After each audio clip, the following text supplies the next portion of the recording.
Piştî hilbijartinên yekê mijdarê şêst û çaremîn hikûmeta Tirkiye ji aliyê Serokvezîr Ahmet Davutoğlu hatê damezrandin.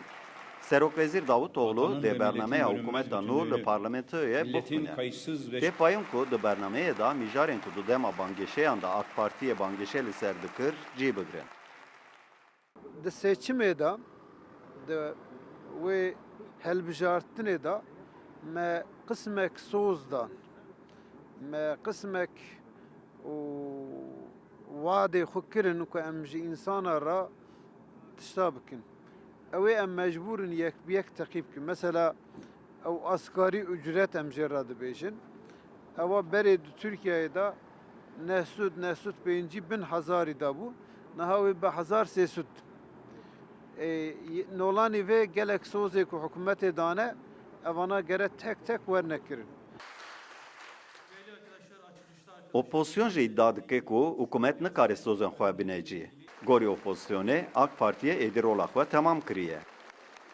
AKP hükümeti 13 yıldır iktidardadır. 13 yılda çözemeyeceği sorunları ilk 100 AKP günde 13 salın çözeceğim deselat û niha gerçekçi dibêje değil. ez li di navbera sed rojan de hemû arîşan çareser bikim.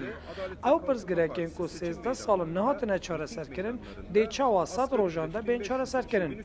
AKP beryal bijartinan li qadan digot em dê mehaneya herî kêm bikin 1300 lîre. Me jî digot hewce nake hûn li benda hilbijartinan bimînin. Werin em bi hev re vê biryarê werbigirin. Lêvan qebûl nedikir. AKP semîmînîne ji ber ku arîşeyên ku 13 salin çareser nekiriye, dibêje ez dê di navbeyna sed rojan de yan 4 salan de çareser bikim. Ya rastî tiştekî ku AKP bide vî welatî nemaye. O yüzden ben AKP hükümetinin ortaya koyacağı vaatlerin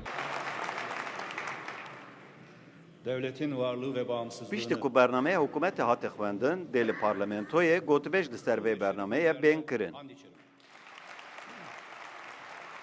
Dê di 28 mijdarê li parlamentoya Tirkiyeyê ji bo hikûmeta nû dengdana baweriyê bê bikaranîn.